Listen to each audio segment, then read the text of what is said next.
өрг имэн үзүүлж байна.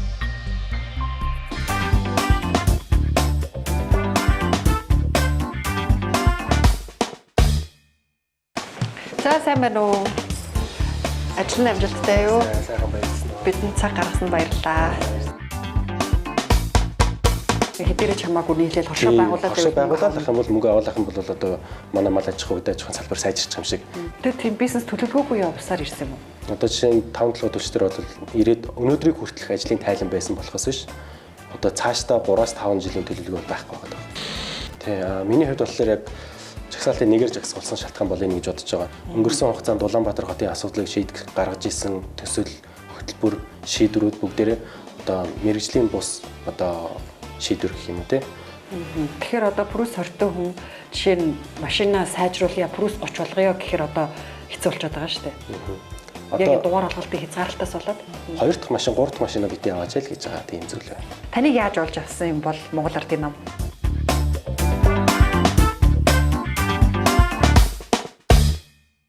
Үзэгчдийнхээ орон амгалангийн айлтгахын өрөг нэвтрүүлгийн шин дугаар эхлэж байна. Бид энэ удаа Улсын хурлын гишүүн Лувсан Жамцтай ярилцахаар ураад байна. Бидэнд цаг гаргасан баярлалаа. Урьж оролцуулж байгаад баярлалаа.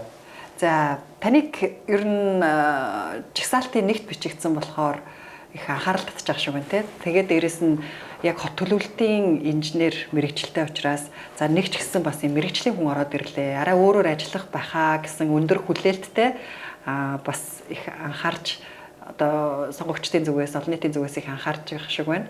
За манай Улаанбаатар хотод бол одоо хүн амын 3-ны бараг л 2-ны 1 нь амьдардаг. Тэгээ одоо бүх асуудалтай тэр асуудлаасаа болоод одоо бүх ийм стресстэй, бухимдалтай тэр нь бараг гэргээд амьдралын чанарт нь нөлөөлж гисэн ийм хүмүүс байна л да. Утаа төгжрлээс эхлүүлээд одоо энэ өвөл ингээд цахилгаан дулааны асуудлаа яах вэ гэд хамгийн сүүлийн одоо анхаарал татаад асуудлаас ярилцлага эхлэе гэж бодож байна.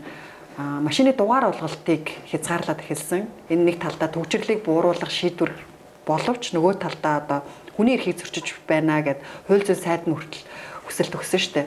Тэр энэ асуудал дээр таны одоо мэрэгжлийн хувьд юу гэж бодож байна?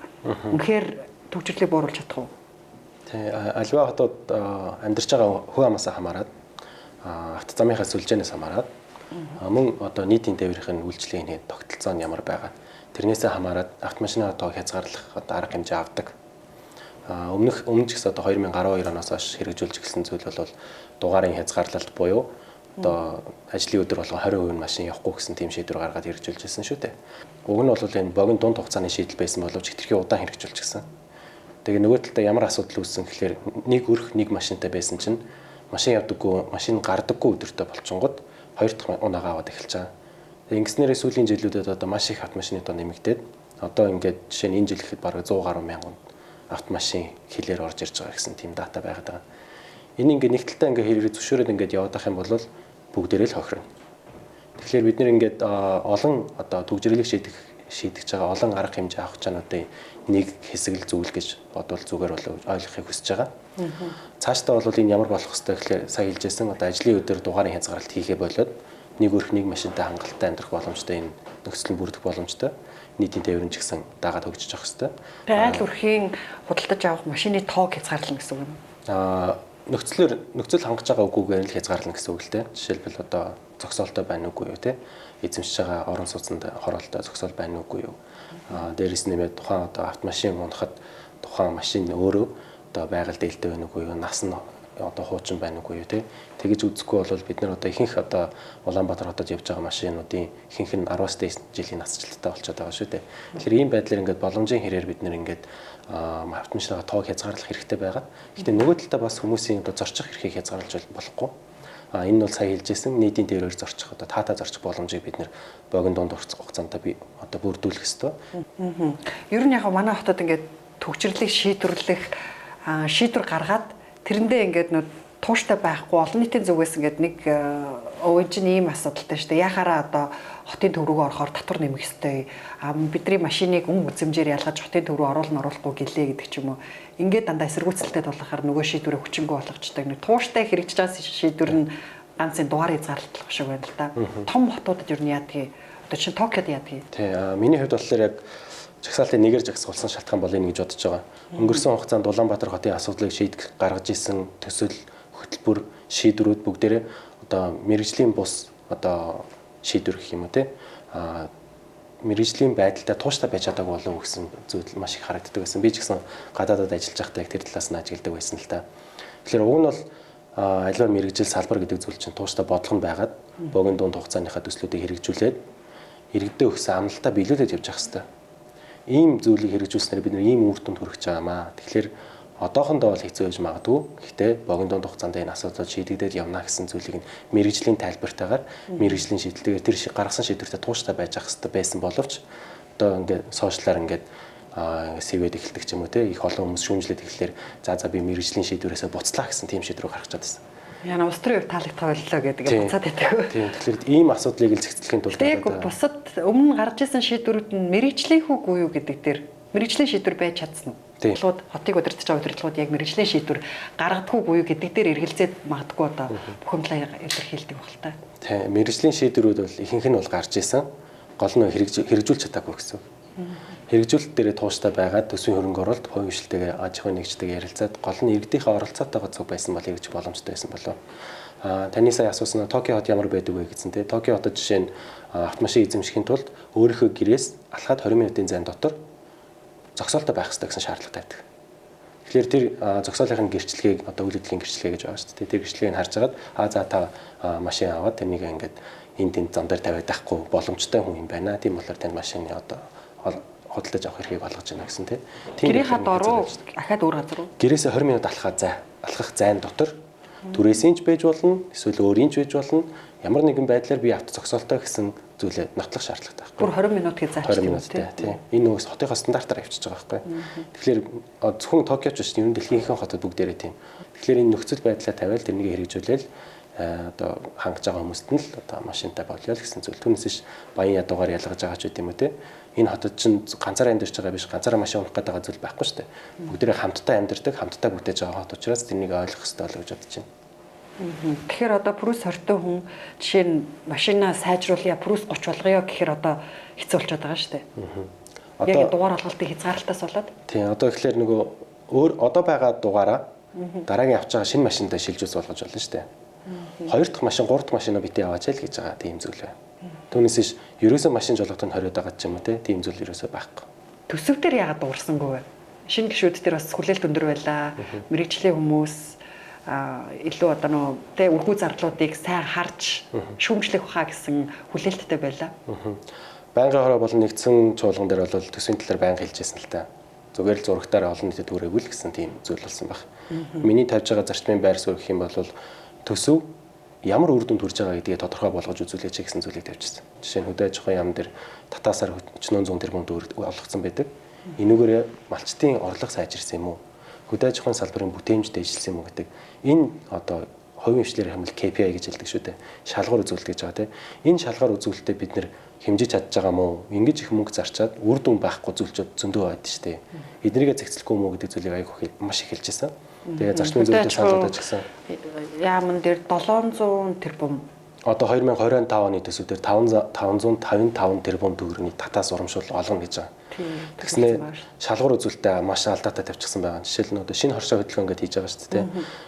Энэ татвар татаасаараа одоо үр дүнгээ хэмжих хэрэгтэй шүү дээ. Тэгээ сая хэлсэнчлэн орлого нэмэгдэж гэнэ, бүтээмж сайжирч гэнэ. Энүүгээр хэмжих хэрэгтэй байтал хоршооны тоогоор хэмжинэ гэдэг байгаа байхгүй. Тэгэхээр бид нар олон хоршоотой болох юм бол амьдрал сайжрах юм шиг тийм шалгуур үзүүлэлт зорилт болчиход байгаа. Хэдээрээ чамаагүй нийлээл хоршоо байгуулах юм бол мөнгө авах юм бол одоо манай мал аж ахуй хөдөө аж ахуйн салбар сайжирчих юм шиг тийм төлөвлөгөө төсөв гарчаад байгаа байхгүй. Энийг сайжруулах хэрэгтэй гэдэг зүйлүүдийг байнга тавьсаар байсан, байнга ярьж байсан. Одоо энэ тодорхойлж байгаа 20 тавилсан төсөв дээр ч гэсэн энийгээ зарчмын зөрүүтэй саналуудаа оруулаад явна гэж бодож байгаа. Энээс гадна бас бусад салбаруудыг хэлэх хэрэгтэй болов гэж бодож байгаа. Жишээлбэл эрчим хүчний яам дээр шөнийн одоо эрчим хүчний тарифыг тэгэлж байгаа шүү дээ. Одоо утааг бууруулах зорилготойгоор. Гэхдээ тэрнийхээ шалгуур үзүүлэлт нь бас саяны хоршоотой адилхан татаас авж байгаа өрхийн тоогоор л хэмжиж байгаа. Энэ ч уг шалгуур өрхөд татаас өглөөл гэдэг тайлан гаргаад байдаг уу? Тий. Тэгэхээр одоо өнгөрсөн 2024 онд 210 мянган өрхөд татаас олгож байгаа юм байна өнөөдрийн байдлаар. Тэгэхээр эх жил 223 мянган өрхөд татаас олгоно гэдээ ороод ирж байгаа байхгүй юу? Тэгээ тэрэн дээр маш их хэмжээний төлбөр тэрбум төгрөгийн төсөв тавьсан байгаа шүү дээ.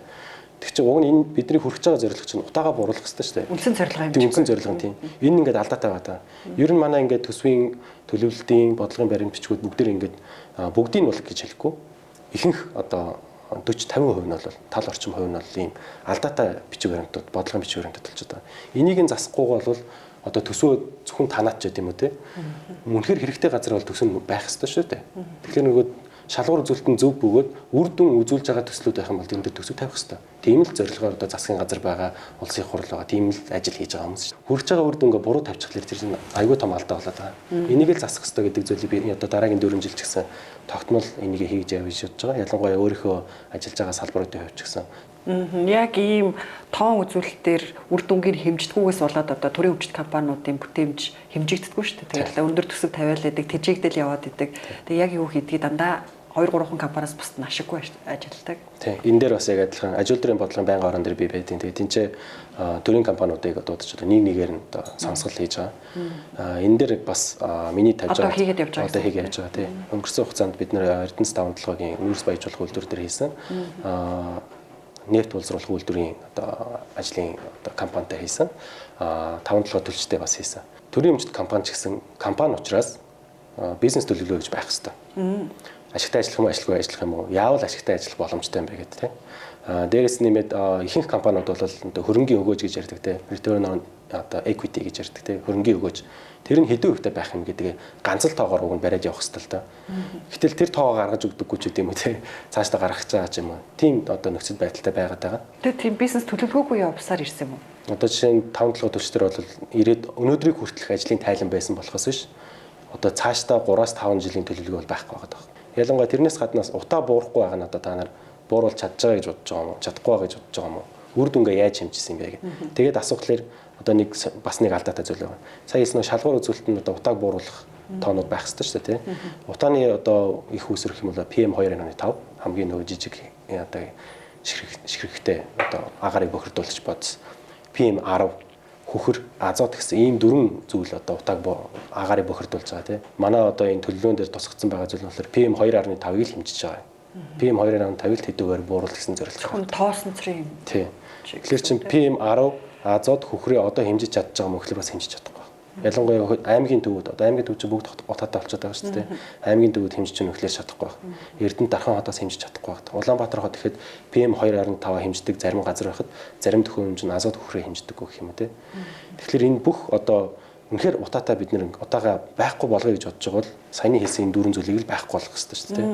Тэгэхээр 5-7 төлөв компани одоо сайжруулсан төлшөөрөө тэр төлснөөс гарч байгаа утааг саяны дөрвөн үзүүлэлтээр хэмжих хэрэгтэй шүү дээ. Алийг нь ялгаруулад байгаа юм бэ? Алийг нь бууруулах хэрэгтэй юм бэ гэдэг те. Болохгүй стандартын шинжлэх хэрэгтэй. Үйлдвэрийн тоног төхөөрөмжөө сайжруулах хэрэгтэй. Илүү тийм байдлаар одоо бүтээлч байдлаар те үр дүн гаргадаг байдлаар ажиллаа хийж төлөвлөж явж явах хэрэгтэй байтал тийм зүйл нь одоо тодорхой гарч ирээгүй гэсэн тийм асуудал байгаад байгаа.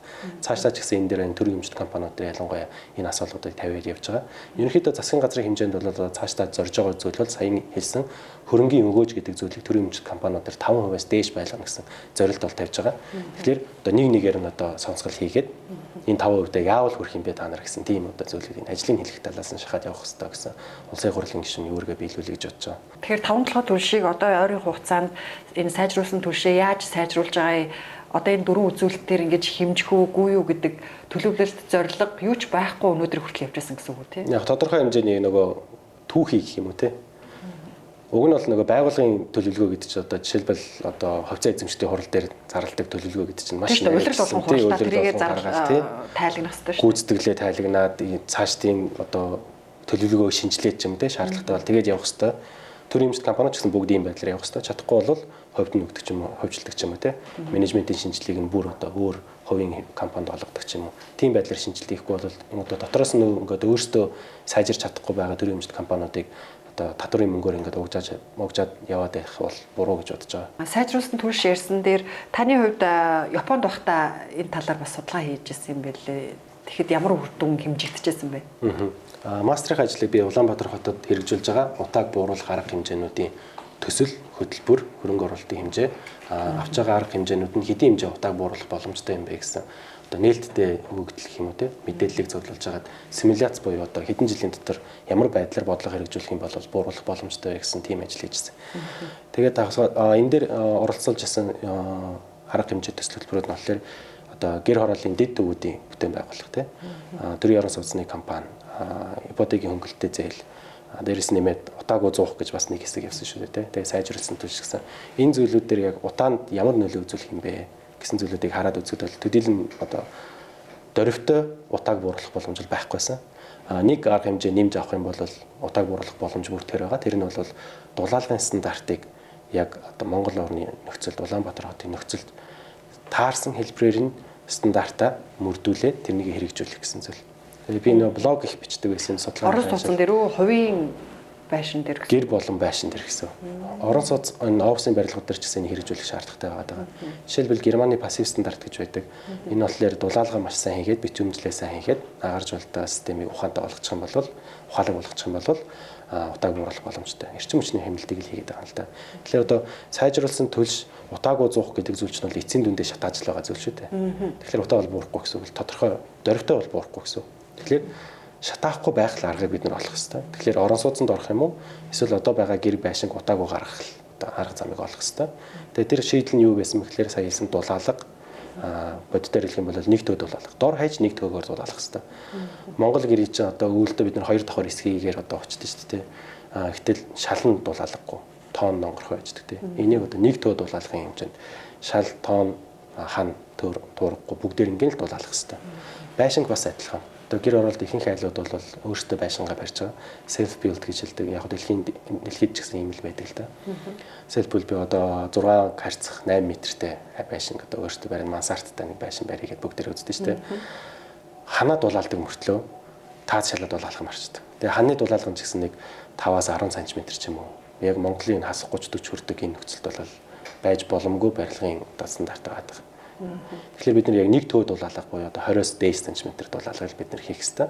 Тэгснээр бид нар мэдэгдэхүйц утаа багснаа гэсэн үг. Тийм. Тэгэхээр юу үүсэх вэ? Бүрдэх вэ? Ямар боломж бүрдэх вэ гэхээр цахилгаанаар халах боломж үүсэж эхлэх гэсэн. Шөнийн тарифаар бид нар хөнгөлж байгаа шүү дээ. Сая 223 мянган өрхийг шөнийн тариф хэмжүүлэлцэж байгаа бол шөнө дулаанаа хураагаад өдрийн цагаар дулаанаа цацдаг. Тийм цахилгаан хаалгаар тавьчих юм бол тэр айл утаа гарахгүй болчихж байгаа байхгүй.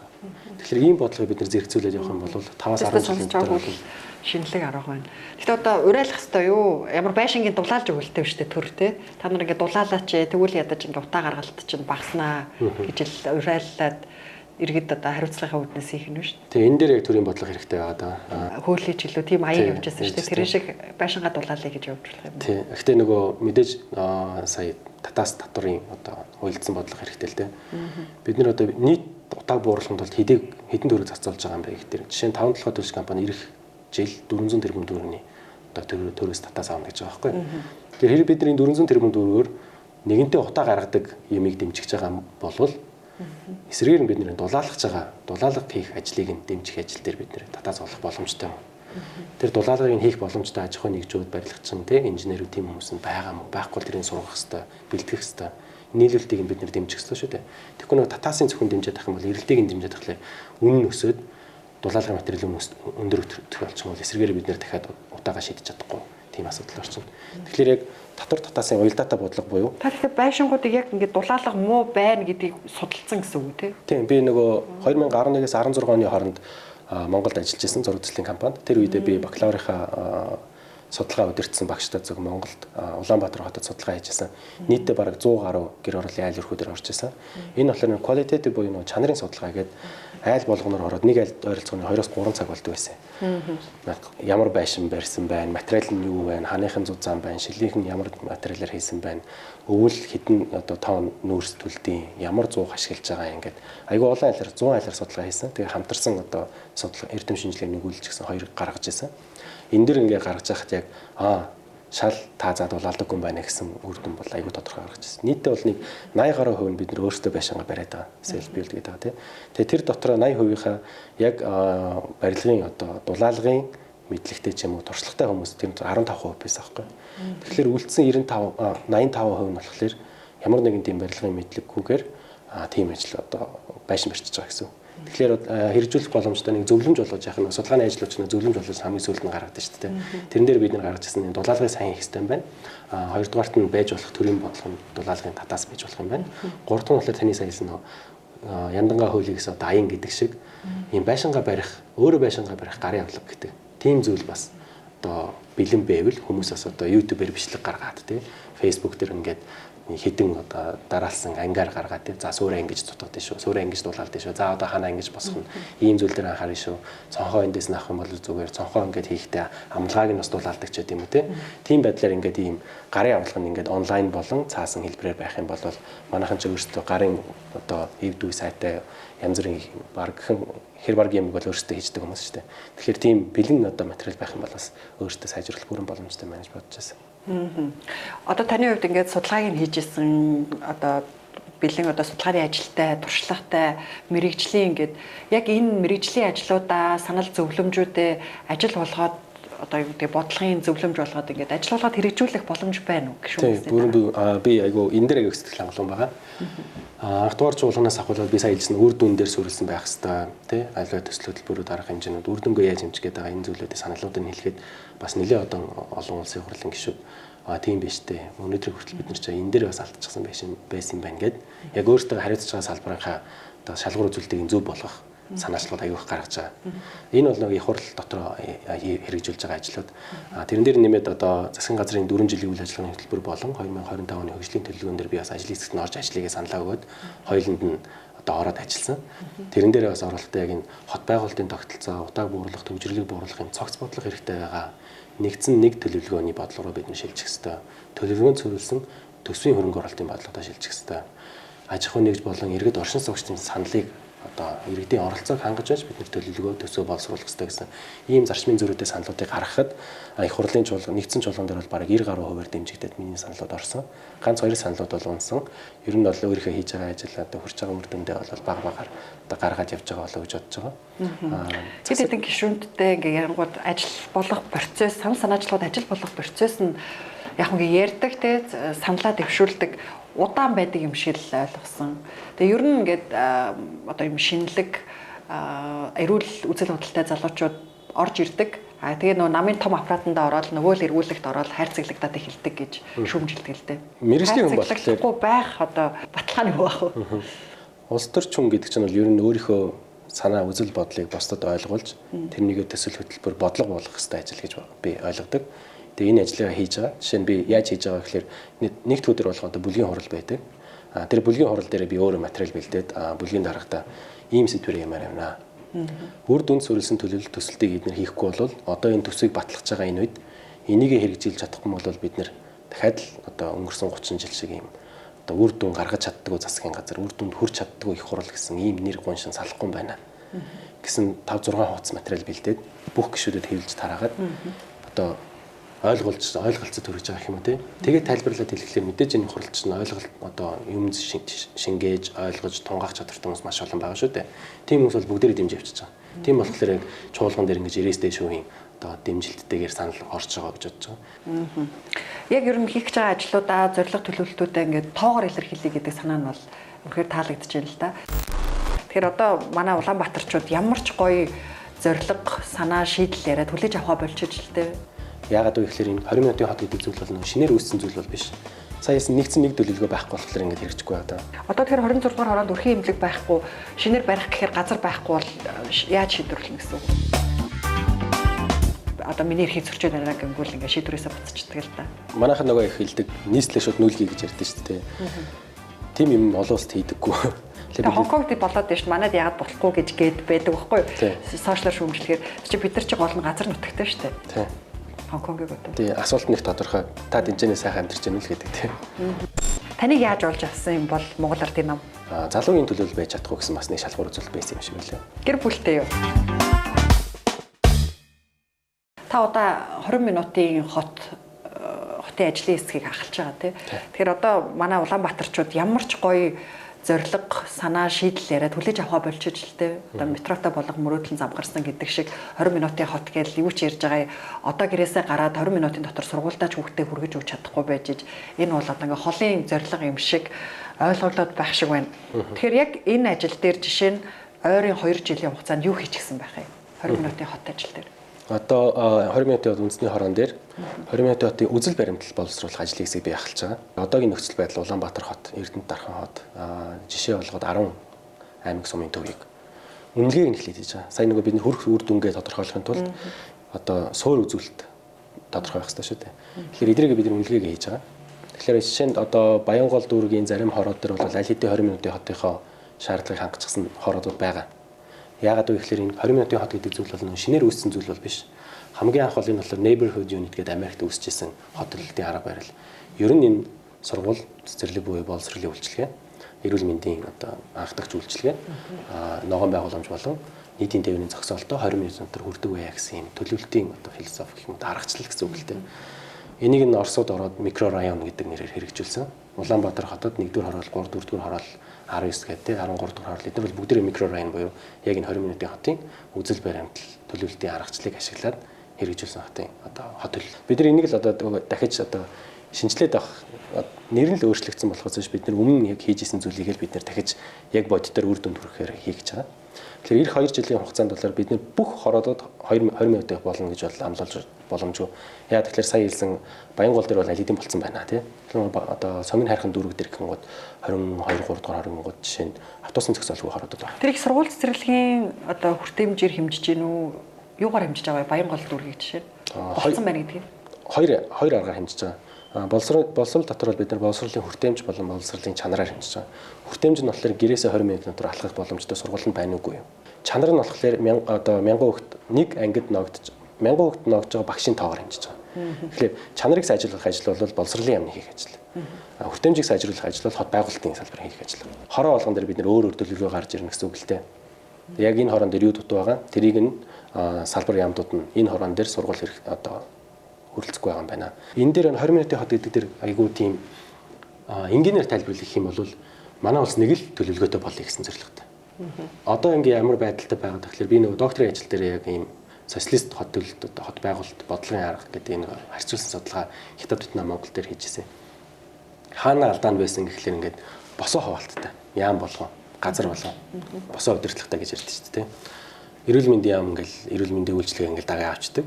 Боловсролын яам эрүүл боловсролынхаа юм ингээл хийгээ яваад байдаг. Гэтэл тухайн орчинд амьдарч байгаа хүн бүгд нэг дор хэрэгтэй шүү зүйл шүү дээ.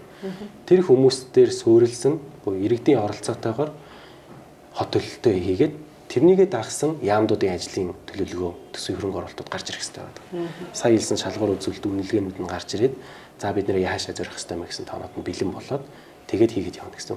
Тэгэхээр нэгдсэн нэг төлөвлөгөөний одоо one plan policy гэж нэрлэдэг. Ийшэл бид нар шилжих хэрэгтэй ажлыг бид нар 24 жил дотор бол заавал хийнэ гэдэг нь миний мэргэжлийн бөгөөд улс төрчийн зорилго байна. Ер нь манай хот чинь ингээд ямар ч төлөвлөлтгүй яваад ирсэн. Энийг бол одоо нөгөө газрын 8-аатай холбож тайлбарлаад байдаг л да. Тэгээ одоо ингээд нэгэнд хамгийн төлөвлөлтгүй юм бол 13 дугаар хороол, жишээ нь хан уул дүүргийн 18 дугаар хороо гэдэг нэг цементийн ширэг болсон барилга. Эдгээр одоо өөрчлөгдөх засах боломжтой мүү? Эсвэл хотоо орхиод нүүх ёстой мүү? Энэ дээр нэг ойлголтыг би залруулах хэрэгтэй. Сая хэлсэн нөгөө хот төлөвлөлтгүй хот гэдэг байгаа тий.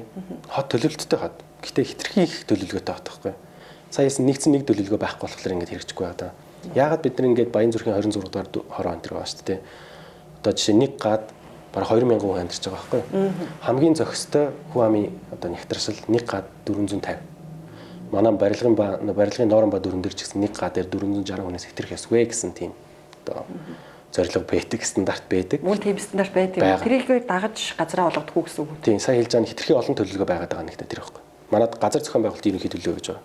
Хотын хөгжлийн ерөнхий төлөвлөгөө, замын хөгжлийн ерөнхий төлөвлөгөө, нийтийн тээврийн хөгжлийн, боловсролын мангар болон айгүй их төлөвлөгөөнд гараад ирдэг. Эдгээр нь хоорондоо уялдахгүй болохоор ингээд ийм нөхцөл байдал үүсчихэд байгаа. Яг юу болж байгаа гэхээр газар зохион байгуулалтын ерөнхий төлөвлөгөөр газар олгоо авчиж байгаа байхгүй. Тэнгууд араас нь зам барих гад, сургууль бариад, цэцэрлэг барих гад утсан чи өөний газрыг алгачихсан хүн юм чи аж ахуйн нэгч юм хүн авчихсан. Одоо газар байхгүй.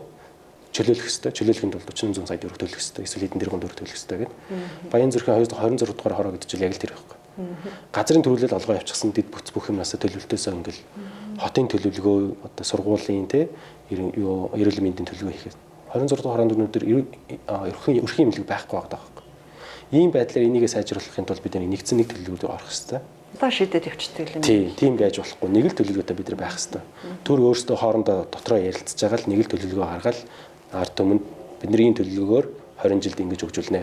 5 жилийн дотор би ийм зорилтууд тавьсан. Эндээ бид нар хүрэж байгаа. Тэрнийхээ төлөө бид нар ийм төсөө тавьж байгаа. Шалгуур үзүүлэлт нь хөрх үрдүн юм байна гэсэн ийм зүйл бүгдийг тодорхой болгоод явах хэрэгтэй. Хитрхи олон төлөвлөгөө байхлаар ингээд бүх юм хоорондоо оюулдахгүй ингээд төсвөн ч гэсэн тарамдаагаад тэрнээсээ болоод төсвөн хөрөлцөхгүй ингээд татвар энэ чинь одоо авах хэмжээгээ нэмэгдээлээ яваад идэг те. Энийг л засах хэрэгтэй гол одоо суурь ажил нэгдсэн. Одоо тэр төлөвлөгөөгөө нэг болгоё, нэгдсэн нэг төлөвлөгөөтэй болгоё гэхээр хэдийн хугацаа орох вэ? Одоо Улаанбаатар хотын хөгжлийн ерөнхий төлөвлөгөө 2040 оны ерөнхий төлөвлөгөө боловсруулж байгаа. Энэ дээр би нэр дэвшсэн үеэс хойш намайг мэргэжлийн учраас энэ хотын асуудлыг шийдэх ажилд ороод ажиллах хэрэгтэй гэдээ би 5 сар 6 сараас хойш энэ дээр ажиллаж байгаа. Нийслэлийн ерөнхий архитектор, газрын алба, хотын байгалын алба, замын хөгжлийн газар гэдээ бүгдэнтэй хамтраад ажиллаж байгаа. Бүгдэнтэй нэрж байгаа. Нийтийн тээврийн газар бас зохитой байгаа. Бүгдээр нэг л төлөвлөлтөд байх хэвээр. Хин эрх мэдэлтэй газар аваад тэнд цементийн ширэг барьчаад байгаа. Үгүй одоо чойжл сүрэн хан улдургийн 18 дахь хороо гэхэд чойжл сүрэн сайдын тэр чигтээ эзэмшил болоод цементийн ширэг босчоод байна шүү дээ. Тэр сургууль байхгүй, улсын сургууль байхгүй. Тэгэхээр яг одоо өнөөдрөөс ихтэй ерөнхий төлөвлөгөө одоо шинэ ерөнхий архитектор томилогдсон бас манай салбарын мэргэжлийн хүн байгаа. Японд бас бид нэр цуг суралцж байсан нэг үеих. Тэдний төгс дэлгэр ерөнхий архитекторыг хийж байгаа ажил болохоор яг тийм зарчим байна гэж байгаа. Хэдүүн ам амьдрах орон сууцны хорол барих гэж байгаа юм бэ? Сургууль цэцэрлэг нийгмийн одоо үйлчлэгнүүд нь байх юм уу? Байхгүй бол зөвшөөрөл олохгүй. Газрын барилга барих зөвшөөрөл олохгүй. Архитект төлөлтийн даалгавар гаргахгүй гэдэг. Тэгэхээр яг одоо баг багаар ингээд зүг боловсролын чиглүүлэл яваал юм л да. Одоо тэр 26 дугаар хороонд өрхийн имлэг байхгүй, шинээр барих гэхээр газар байхгүй бол яаж шийдвэрлэнэ гэсэн үг? Газар байг олгочихсон. Тэгээд байшин баригээд барилгын зөвшөөрөл авах гээд ингээд хүлээгээд байгаа байхгүй. Тэрнийг бид нар одоо зохицох хэрэгтэй. Ер нь хот төлөлт гэдэг бол зохицол, одоо хоорондоо зөвшөлдсөх, ойлголцол гэдэг зүйл дээр л явдаг. Тэгэхээр шууд одоо болохоор юм баг шиг байгаа. Газрын ингээд хүчлээд авчдаг. Тэгээ газар дээрээ ингээд зөвшөөрлөхгүй ч байсан байшин барьждаг. Одоо нөгөө авилга хороол гэж үүдэг шүү дээ. А нэгэд барьцсан юмыг одоо ингээд буулгахгүй байх гэдэг ингээд барайл байгаад байдаг. Авилга хорооллыг нураах шийдвэр гарчаад тах чи одоо ингээд үйлчлэл бариад байгаа шүү дээ. Тэрэн дээр сая хэлжсэн яг тэр л дээ. Айгүй олон төлөвлөгөө байгаа. Төлөвлөгөөний дагуу тэр хүн чинь газар авсан байж таарч шүү дээ. Газрын төлөвлөгөөний дагуу одоо хүсэлтэд гаргаад авсан. Тэгэхээр аж ахуйн жиргэдийн буруу бол биш байхгүй юу? Тэр өөрөө дотроо ингээд зохицолж чадахгүй байгаа л тэр асуудал байгаа. Тэгээд нөхөн төлбөр олгоод авна гэхээр чинь гэр оролт сэлб дэд дээр одоо маш олон айлын газар бол одоо чөлөөлж авч байгаа. Нэг айл дунджаараа 150-аас 200 сая төгрөг олгож байгаа. Хэрвээ нэгдсэн нэг төлөвлөгөөтэйсэн бол тийм нөхцөл байдал үүсэхгүй шүү дээ. Гэтэ яг авилгал хорооллыг нураах гэдэг тал дээр бол би бол жоохон эсрэг байр суурьтай. Нэгэнт төр өөрөө зөвшөөрөл олгосон. Газрыг нь олгосон. Бүх зүйлийг хийж авчаад аж ахуйн нэг одоо хөрөнгө оруулалтыг хийж яваад хувийн хвшлэх гэсэн үг шүү дээ. Бүхийг хийгээ явсан ч хамгийн сүүлд нь өө наа чин буруу байсан юм байна. Одоо наадах чинь нураач хайна гэдэг. Тэгэхээр нэг хэрвээ нураана гэсэн шийдвэр гарах юм бол тэр мөнгийг хин төлөх гэхээр төрөөс л төлнө шүү дээ. Тэр чинь хувийн хвшил хохирч байгаа учраас бүх зөвшөөрлөө аваад ирсэн л газар байгаа шүү дээ. Тэр зөвшөөрөл өгсөн хүн нь төлөх хэрэгтэй биш үү? Тийм. Одоо нэг бол шийдвэр юм уу те. Тийм хоёр. Тэгээ гол нь нураахгүй бай гэхээр хот үерш тавтаад байгаа шүү дээ. Үерийн аман дээр байгаад байгаа. Тийм. Тэгэхээр яг нэгдсэн нэг төлөвлөгөөр бид нар одоо гамшигын эрсдлийн төлөвлөгөөнөөс нэгдсэн нэг төлөвлөгөөнд дотор орсон байх хэрэгтэй. Одоо энийг шийдэх боломжтой юм гэдэг. Тэгэхээр шийдэх боломж л байгаа. Үерийн далан суугаа бид нэр зохистой байдлаар хийгээд за үүнээс цааш бол бид нар голын ай сав газар дотор бол газар олохгүй, байшин бариулахгүй. Яг энийг бол бид нар баримтлнаа гэдэг яг одоо үндсэн хууль гэх юм уу тийм байдлаараа одоо хоорондоо нийгмийн гэрээ гэсэн үг шүү дээ. Тэрнийг зөвшөлдсөө тэрнийг шийдчих хэрэгтэй. Тэр нь яг нөгөө Улаанбаатар хотын хөгжлийн ерөнхий төлөвлөгөө буюу 2040 оны төлөвлөгөө болох хэрэгтэй байхгүй. Тэгэхээр тэр нь одоо төлөвлөгөө байна гэдэг чинь дараагаас хамааралгүй болчих гээд байна. Энэ агуулга маш том философийн том өөрчлөлт гарах хэрэгтэй зүйл байгаа. Төлөвлөгөө байхгүй газар юу болдог вэ? Даргын үзмжээр бүх юм шийдэгдэнэ. Даргатаа нэрчүүл энэ газрыг авчижтэй, даргатаа нэрчүүл энэ газар байшин байх зөвшөөрлийг авчижтэй гэдэг. Ер нь Улаанбаатар хотын бүтээн байгуулалт өнөөдрийг одоо сүүлийн 20-30 жил тэгээ явчихад байгаа. Саяхан богдуулаа нүхлэх асуудал дээр таны яриа нэлээд олон нийтийн дунд шүүмжлэлд агуулад байсан л да. Нүхлэх ёстой, ёсгүй, богдуулаа нүхлээд асуудлыг шийдэх үү гэд. Үнэхээр яг асуудлыг шийдэх юм уу төвчрлийг? Энэ ажлыг бол зам тээврийн яам дээр дэлгэр сайхан сайдын ажлын алба хариуцаа явж байгаа. Тухайн миний өгсөн ярилцлага болохоор ер нь энэ хот байгуулалтын мега төслүүдийг яаж хэрэгжүүлэх юм бэ? Улаанбаатар хот одоо хэрэгж байгаа төслүүд дотроос туулын хортны зам, метро, одоо богдуулыг нүхлэж байгаа гэсэн ийм төслүүд байна. Та юу гэж бодож байна гэсэн асуулт байсан. Би энэ дээр бол нүхлэх ёстой, ёсгүй гэж бол ерөөсөө байр суурь илэрхийлээгүй. Угаасаа мэргэжлийн хүмүүс бол тийм шийдвэрийг бол хэлдэггүй. Мэргэжлийн хүмүүс бол судалгаатай, суурьтай, тооцоололтойгоор сая хэлсэн ямар үр дүнд хүрэх гэж байгаа юм бэ? Ямар үн цэнээр хүрэх гэж байгаа юм бэ? Тэрнийг тодорхой болгоод өөр сонголт байгаа мөн үгүй юм. оршин суугчид ямар бодолтой байгаа юм бэ? Эдний бүгдээрийн бодис үндэсний үндсэн дээр шийдвэр гаргах хэрэгтэй. Түүнээс шууд одоо улс төрч болчоод шууд одоо уулаа нөхлөмжтэй юм дээ. Тийм зүйл бол ярьсан зүйл ерөөсөй байхгүй. Гол нь яг метро барина гэдэг нэг асуудлын ажил явж байгаа тийм. Дахиад богдуулаа нөхлөн гэдэг нь маш урт хэдэн километр үлээ түнэл гаргах болно. Энэ гол нь эдийн засгийн хувьд манай чадамж байхгүй. Нэг хүн ногд дотоодын нэг бүтээгдэхүүн ийм хэмжээтэй улс үжиж метрогоож барьж чадахгүй, түнэл барьж чадахгүй штэ л гэдэг зүйл яригадаад байгаа шүү гэсэн. Тийм. Ажлын албанаас асуухад ер нь хоёр зорилготой гэж байгаа. Эхнийх нь болохоор шинэ нисэх рүү богино хугацаанд хүрэх. Хоёрдугаар нь болохоор бид нэр шинэ нисгээ дагуулад одоо дагуул хот гэж байгуулах хэрэгтэй. Тэрнийгээ зорж байгаа. Энийгээ бид нэр одоо хөрөнгө оруулалт одоо хувийн хвшлийн хөрөнгө оруулалтыг идэвхжүүлэхийн тулд богино хугацаанд хүрдэг болох юм бол одоо яармгаар тойрч явж байгаа 2-3 цаг заримдаа зарцуулж байгаа. Тэрийг богиносох боломжтой байна гэсэн зорилгоо хэлж байгаа. Тэгэхээр зорилго нь ийм байна. За тэгвэл хүрэх үр дүн 20 минутын дотор 30 минутын дотор шинэ нисгтээ хүрэх юм үгүй юу? Тэгээ ямар өртгөр хүрэх юм бэ гэдэг тийм ажил байгаа шүү дээ. Тэгэхээр бид нэр одоо ажлын ядарнаас нь мэдээлэл авахд бол урьдчилсан тэзүү эскиз зургийн төвшний одоо тендер ажил зарласан байгаа гэж хэлсэн. Энэ ажил дээр бид нэр ямар ажлын таалгаар оруулж өгөх хэрэгтэй гэдэг бас зөвлөмж гэх юм уу те мэргэжлийн үний хувьд зөвлөмж өгсөн. Энэ өөр сонголт байгаа мó гэдэг зүйлийг хэлсэн. Өөр сонголтоор илүү хямд өртгөхөр энэ одоо хүрэх байгаа зорилготой хүрэх боломж байгаа мó энийг тооцож үзээрэй гэсэн зүйл байна та. Мэдээж яг нөгөө метро эхлүүлээ зэрэгцээд ийм том хэмжээний түнэл ухна гэдэг бол төсвийн ачаал бол их байж магадгүй. Гэхдээ магадгүй чинь төр хувийн хвшлийн түншлэр хийх боломжтой байж төсөл байж бас болно шүү дээ. Жишээ нь метроны үед бол хэрэглэгч олон байх юм бол угаасаа төсвийн зардлаа нөхөө явж учраас хувийн хвшилд бол орох сонирхолтой төсөл болчихсон. Түнэлэг гэсэн тийм байдлаар шийдэх боломж байгаа мó гэдгийг нь төслийн зөвлөх үйлчлэгийн компани буюу сая хэлсэн эскиз урьдчилан тэзүүг хэлэх байгаа компаниар сайн тооцоолаад тэрний үндсэн дээр нь олон нийтээр хэлэлцээд саналаа хураахад тэгээ шийдвэр гаргах нь зөв ажлын дараалал гэж бодож байна. Одоо тэгэхээр метроны ч төсөл яваад давхар одоо богдуулаар нүхлэж түнэл гаргах төсөл дээр тэзүү боловсруулагдаж байгаа. Давхар LRT UBRT бас төсөл яваад байгаа тийм. Эдгээр ингээ бүгдээрээ л ер нь хэрэгжинэ гэж л хувилбаруудыг боловсруулж байгаа гэсэн үг үү? Тэгэхээр нөгөө шууд ингээд шийдвэр гараагүй байхад шууд энэ боломжгүй бүтэхгүй энийг болж идэм юм те. Ийм зүйл чинь одоо мэргэжлийн хүмүүс бол ийм зүйл хийzгэж хийдэггүй болохоор байгаа нөхцөл байдлуудыг харж байгаа л инженер чинь тооцоололт төсвөө хийж байгаа л одоо саяны хэлсэн хамгийн боломжит максимум буюу боломжит хүрч болох хамгийн дээд одоо зорилготой хүрэх нь л бидний хийх ёстой ажил.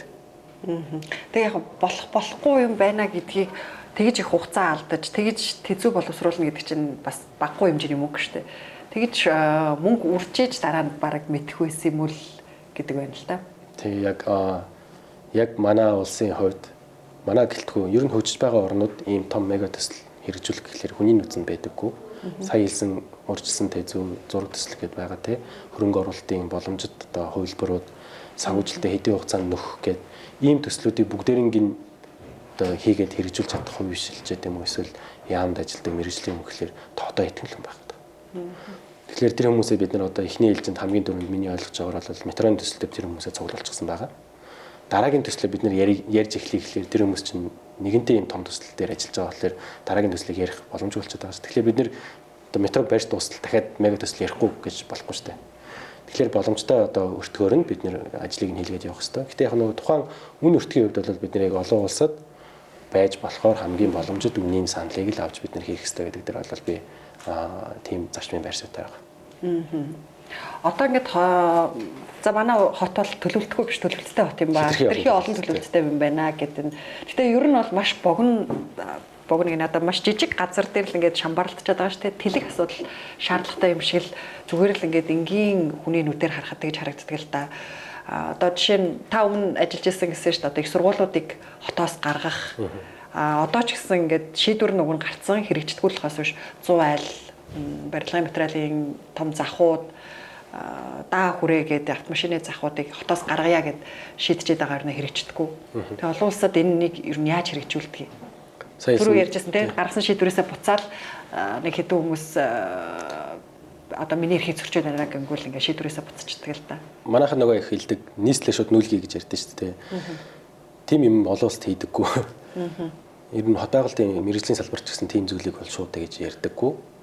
Тооцоо хийлдэггүйгээр угаасаа ямар хэмжээний зардал гарах нь тодорхой учраас. Тэгэхээр байгаагаа зас сайжруулаад явах хэрэгтэй. Тэгээ тэрнийг хийхдээ сая хэлсэн нэгдсэн нэг төлөвлөгөө. Тэгэхээр бид нэр одоо дэд төвөдөө хөгжүүлнэ гэдэг 2008 оноос ярьж байгаа шүү дээ. Эсвэл Баян хошуу, Амгалан толгойд гэдэг тийм. Эдгээр маань уг нь ажил нь эрчимтэй явах хэрэгтэй байсан. Даанч нөгөө төлөвлөгөөнүүд нь хоорондоо уялддаг улмаас төлөвлөгөөндөө суурилсан төсвийн оролт байдаггүй улмаас дээрэс нэмээд хувийн хвшилтэйгээ тохиролцож чаддаг учраас энэ хэрэгжээгүй. Тэгэхээр энийг бүрэн хэрэгжүүлэх боломжтой. Гол нь бид нэг ингээд яг нэг төлөвлөгөөтэйгэл тэгвэл нөгөө дарга болгон ирээд өөр юм яриад идэг болохоор иргэд оршин суугчд мэдээж дурагдчих таар шүү дээ. За эдгээр ингээд олон юм ярьж идэг. Дараа нь дахиад одоо засаг солигдол өөр юм болчихно те. Тийм болохоор ингээд одоо хэрэгжихгүй энэчнээс хөдлөгчгүй. Тэгээд байж болох хамгийн өндөр мөхөн төлбөрийг авч ижил сална гэсэн тийм одоо байдалтай болчиход байгаа шүү дээ. Тэгэхээр энийгээ бид нэг ингээд засахын тулд яг сая хэлээд байгаа тэр нэгдсэн нэг төлөвлөгөөр л явах хэрэгтэй. Даа хүрээ гаргах гэдэг бол хэрэгжүүлэх хэрэгтэй. Ер нь түрүүн яг асуусан дээр одоо тэр хан уул дүүргийн 18 дахь хорооны тэр их одоо өндөр ойрхон баригдсан одоо жижиг газар дээр олон өндөр барилга баригдчихад байгаа нь яг стандарт мөн. Бороо. Сая хэлсэн нэг гад баг 2000 хүн хүрээд байгаа. Энэ болохоор жишээ нь Хонконгийн нөгөө өндөр 45 барилгатай одоо хорооллууд байдаг шүү дээ. Тэрнтэй адилхан хэмжээний нэвтэрч л байхгүй. Тэгэхээр Хонконгд болоод байна шүү. Манайд яагаад болохгүй гэж гээд байдаг байхгүй. Сошиалар шүүмжлэхээр чи бид нар чи гол нь газар нутагтай шүү дээ. Тий. Хонконгийг бодвол. Тий, асуулт нэг тодорхой. Та тэнцэнэ сайхан амьдарч байна л гэдэг тий. Тэгэхээр энэ машинд суурилсан хитрхи юм өндөр одоо дэд бүтцээ хязгаарлагдсан одоо хамгийн их одоо бэл бэнчэнтэй өндөр хороол барьдаг гэсэн энэ аргачлал таалагдж байна. Эсвэл Европ шиг хамгийн өндөр байшин нэг 7-9 давхар нар үздэг, хойшоо харсан цонхтой өрөө байдаггүй. Гаднаа хүүхдийн тоглоомын талбайтай, ногоон байгууламж нь хангалттай, сургууль цэцэрлүүгээ алхахад хүрчих боломжтой. Эмнэлэг нь чанартай эмнэлэг нь дэргэд bijдэг. Ийм нөхцөл рүү бид нар явах юм гэдэг л асуулт шүү дээ. Тэгэхээр 20 минутын хотын зориод байгаа зүйл бол энэ. Гэхдээ яг одоо нөгөө нэгэд нэгтэрсэн нэгссэн газрыг бид нэр орхиод явах хэрэгтэй одоо гэсэн зүйл биш л те. Мэдээж энэ ч сая хэлсэн нөгөө байшин баригдаагүй газрууд байгаа те. Тэмцээн сургууль цэцэрлэг эмнэлэг гэсэн нийгмийн үйлчлэгийнхээ хүртээмжийг сайжруулад явах юм бол мэдээж тэмцээн сайхан амьдрал орчин үүсэх бүрэн боломжтой шүү дээ. Тэгээд одоо цэцэрлэг байна уу гингүүд байна гэдэг ингээ хувийн цэцэрлэг сургууль байна уу гингүүд нөгөө хотхоных нь эзэн нэг хувийн сургууль барьчаа тэрийг шахаад байдаг. Тоглоомын талбай байна уу гэвэл жижигхэн газар дээр тоглоом авчир тавьчаад энэ тоглоомын талбай гэдэг ингээд л улсын комисстай хүлээлгээд өгчдөг юм шиг байна. Тий. Яг тийм бол одоо яг л нөгөө тэнгууд нөгөө Улаанбаатар хотын иргэд одоо бид яг стандарт хороолол бидний амьдрах орчин ямар байх юм бэ гэдэг дээр бүр ойлголт байхгүй болчиход байна л. Энэ нөгөө иргэд оршин суугч аж ахуйн нэгжийн оролцоог бид нэг ингээд дэмжээг учраас энэ нөхцөл байдал болчихдог. Уг нь бол тэнд одоо хорооны хаан уулын 18 дугаар хорооны асуудлыг хамгийн сайн мэдж байгаа юм бол тухайн хорооны оршин суугчд байхгүй. Тэгэхээр сая хэлсэн нөгөө төлөвлөгөө зохиохдоо иргэдийн оролцоотой байх гэдэг чинь яг тэр байгаа даа. Бид нар ингээд энэ хавийн төлөвлөгөө зохиох чинь та бүхэн юу хүсэж байна? Сургуулийн үнэтэй явна таны сая хэлсэнтэй эмнэлэг нь холдоод байгаа юм уу? Эсвэл эмнэлэг нь одоо шүдний эмнэлэг л ганцхан байгаа юм уу? Эмэгтэйчүүд эмнэлэг байх ёстой юм уу? Эрчүүд эмнэлэг байх юм уу? Эсвэл бүр одоо настай хүмүүс одоо очиж үзүүлдэг, даралтаа үзүүлээд эмээ авчдаг тийм газар байгаа юм уу? Энэ бүх зүйлийг чинь оршин суугчид хамгийн сайн мэдж байгаа. Тэрнтэйг л бид нар хамгийн сайн тулж ажиллах хэрэгтэй. Ер нь хот төлөлтийн мэргэжил гэдэг бол ерөөсөө хамгийн гол зорилго нь бол тэрлээд. Энийг ч гэсэн нөгөө нийслэл дээр бас маш сайн хэлж байгаа. Таны хувьд Японд хот төлөвлөлтийн инженерээр ажиллаж ирсэн тийм ээ. Сая улсын хурлын гишүүн болж ирэх хүртлээр тэгэхээр яг тэр хотынхоо хот төлөвлөлтийн ажлыг гүйцэтгэдэг компани гэсэн үг үү? Яг ямар ажил хийж ирсэн бэ? Ниппонкой гэдэг инженерийн зөвлөх үйлчлэгийн компани. Сая хэлсэн нөгөө тэзүү боловсруулах, одоо зураг төсөл гаргах, ерөнхий төлөвлөгөө гаргах, хэсэгчлэн төлөвлөгөө боловсруулах бүх ажлыг хийдэг. Инженерийн зөвлөх үйлчлэгийн компани онцлог нь яг тийм нөгөө судалгаа, зураг төсөл, тооцооноос ахуулаад гүйцэтгэлийг дуусгаад хамгийн сүүлд нь одоо засвар үйлчлэгээ. Тэрнийг нь бүрэн хангаж ажилладаг компаниг инженерийн зөвлөх үйлчлэгийн компани гэж байгаа. Тэгээ Ниппонкой гэдэг компани Японд хамгийн том 6000 гаруй ажилчинтай. Нийтдээ 30 гаруй улсад салбартай. Би тэрэн дээр гадаад төслүүдийг харьцаж ажилладаг байсан. Голцоо судалгаа болон бодлого боловсруулалт төлөвлөгөө зохиох, иргэдийн оролцоог хангах, аж ахуйн нэгжүүдтэй хэлэлцэх, зөвшөлдсөх гэсэн юм ажлуудыг хийдэг байсан. Таны нөгөө листэнд жагсаалтын нэгдүгээр жагсахад хүмүүс их сонирхож байсан. Тэгээ та өөрөө тухайн үед бурхны дуудлагаар ирлээ гэлөө гэд нэг тийм видео яваад байсан л да. Ер нь таныг яаж олж авсан юм бол Монгол Ардын нам? Миний одоо авсан мэдээллээр бол намаас авсан мэдээллээр бол яг жагсаалтаар дэвших гишүүдийг бол салбарын мэрэгчлэлтнүүдээр бүрдүүлье. Монголд хамгийн тулгамдаад байгаа салбарууд цаашдаа хамгийн эрчимтэй хөгжүүлэх ёстой салбаруудыгаас одоо олон улсад ажилласан туршлагатай эсвэл дотооддоо бүрэн танигдж хүлээн зөвшөөрөгдсөн ийм хүмүүсийг дэвшүүлэх гэсэн шаардлага байсан юм шиг үлээ. Тэгээд жагсаалтын нэг болсон шалтгаан бас нөгөө залуугийн төлөөлөл байж чадахгүй гэсэн бас нэг шалгуур үзүүлэлт байсан юм шиг байлаа. Тэгээд нөгөө шалгуур үзүүлэлт дээр л би нэгт гараад ирсэн болохоос биш бүгдээрээ л одоо энэ жагсаалтанд байгаа гишүүдээ бүгдээрээ салбартаа хийж бүтээсэн зүйлтэй хүлээн зөвшөөрөгдсөн зарим нь ихэнхэнтэй тийм хүмүүс байгаа болохоор тэрэн дээр бол тийм л одоо нөхцөл байдлаар надад санал тавьсан болов гэж бодож байгаа. Тэгээд тэр бурхны дуудлага гэдэг бичлэг дээр бол би бурхан дуудлагыг шилээгүй яг энэ нөгөө хэвлэлтэр гэх юм уу би нөгөө ярьслага тэгж өгж үзээгүй болохоор нөгөө олон сэтгүүлчнэр юм уу те шууд олон камер хүрээд ирэхлээр мэдээж хүн юм сандрна шүү дээ. Тэгээд нөгөө нэг асуултад 3 4 давтаад асуудаг юм билээ. Тэгээд зоригтой л байх л та. Тэгээд би бурхан дуудлагыг шилээгүй зүгээр яагаад та энэ саналыг авсан бэ гэхэд ингээд бурхан даах унд нь ачааг нь үүрэлдэг гэж би боддог. Даалгавар ирсэн бол би тэрнийг гүйцэтгэх гэж боддог. Тэгээд сэтгэлийн дуудлага бас байсан юм аа гэсэн тийм одоо хариулт байсныг нь бурхан дуудлага гэснээр ингээл нийлүүлж байгаа л тэгэл явсан юм шиг байлаа. Гэтэ яг тэгээд мэдээж улс төр чимчин мэдээж дандаа сайнаар хэлэгдэнэ гэж бол мэдээж байхгүй. Эсрэгээр илүү одоо шүүмжлүүлдэг тий муулуулдаг тийм байжж илүү би болохгүй байгаа юм байна да гэж өөрийнхөө үйл хөдлөл хийж байгаа ажил үг одоо өгүүлбэрээ цэгнээд явхад бас нэмэр болно гэж боддог болохоор тэн дээр бол нэг хэмзэглээд байгаа зүйл бол байхгүй. За баярлалаа. Бидэнд цаг гаргаж бас мэрэгжлийн өнцгөөс ярьсанд баярлалаа. Тэгээд та одоо танаас хүсэх зүйл бол ингэж штэ нэг төлөвлөгөөтэй бай. Тодорхой ажлуудыг зорилго төлөвлөлт гаргахдаа үр дүнгийн хэмждэг байя. Хэмжигдэхүйц зорилго тавьжийя гэдэг. Тийм хэмжигдэхүйц үр дүн гаргаж ажиллаарай гэж хүсэх байна. Баярлалаа. Та бүхэндээс ажлын амжилт хүсье. Өөрийнхөө ажлыг тогтмол бас ингээд олон нийтэд тайлагнаад хүрж байгаа үр дүнгээ бас танилцуулаад явъя гэж бодож байгаа. Дашрамд дуртад одоогийн байдлаар гарч байгаа үр дүн ганц хоёр гарч байгаа. Эхнийх нь болохоор нийслэлийн нийтийн тээврийн газартай хамтарч агаад өмнө нөгөө мандуул гэдэг орлогч дарга байсан. Автобусны карт зөвхөн юу монёгоор суудаг байсныг бүх банкны картаар суудаг болгосон. Энэ бол одоо нийтийн тээврийг одоо үйлчлэгийг сайжруулж хүмүүсийг хувийн автомашинаас нийтийн тээвэр рүү шилжих одоо боломжийг нэмэгдүүлж байгаа бас нэг алхам. Энэ бол 9 сард бид нэр хэрэгжүүлж дууссан. Одоогийн байдлаар 900 гаруй автобусанд орсон байгаа гэсэн. Цаашдаа бид нийт одоо 1300 автобус бүгдээрээ өссөн хүн өссөн цагтаа шууд автобусанд суух боломжтой боломжийг бүрдүүлнэ. Хоёрдугаар бас нэг ажил байгаа. Автобусны чиглэлүүдийг бид нэр оновчлох хэрэгтэй гэсэн ажил байгаа. Бас нийтийн тээврийн газартай хийж байгаа. Одоо нөгөө байгаад байгаа асуудал чинь хүмүүс 2 цаг шахуу энэ хүүтэнд автобус хүлээгээд байгаа шүү дээ. Энд чинь одоо нийтийн тээврийн үйлчлэгээний хувьд байж боломгүй зүйл л дээ.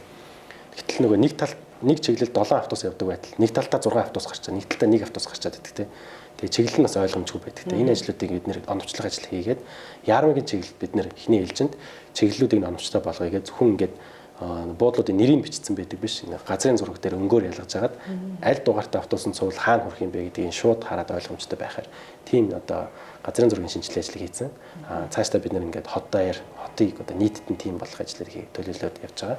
Тэгээ гол нь нөгөө бас иймэрхүү ажил хийхлээр улсын хурлын гишүүн одоо бодлого боловсруулах, хууль тогтоох ажлаа хийхгүй гүйцэтгэх засаглалын ажил руу ороод ийн гэж бас их шүүмж бас байгаад идэг. Энийг бол би нэгд монголчууд бид нэр цөөхүүлээ. Миний чинь ингэж ажил одоо ажлыг тэгэж би ирээгүй шийдэх бол буруу гэж боддог. Хэрвээ мэдээж одоо хэрэгтэй зөвлөмж надаас гаргаж өгөх боломжтой байх юм бол тэр талаас бас гүйцэтгэх засаглал талаас бас хамтарч ажиллая гэсэн санал байх юм бол бид нэр богино хугацаанд үр дүнд хүрэх ёстой гэдэг нь бидний гол зорилго учраас энийг хийгээд явъя гэж бодож байгаа. Тэгээ цаашдаа ч гэсэн ийм байдлаар ажиллаа тайлагнаад явна. Та хэдэн настай вэ? 35. Гэр бүлтэй юу? Гэртэй. Хүүхдгүй байгаа. Хүүхдгүй байгаа. Сургууль соёл гэж авсараад гэр бүл зохиогноо явуулсан.